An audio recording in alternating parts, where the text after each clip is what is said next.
Hey guys, welcome back, and for this video I'm going to show you how to write a text message on iPhone.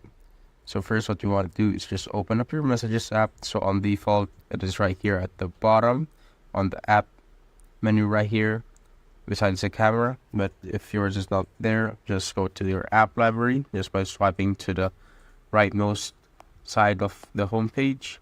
Then just tap on the search bar at the top, then search for messages right here.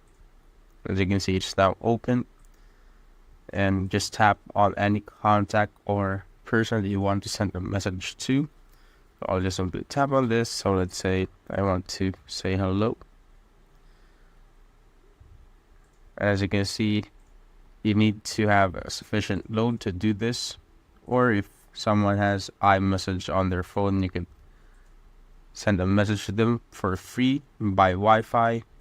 But if they don't have iMessage, you just simply need to have enough load on your SIM card or your eSIM so that you could send messages to them.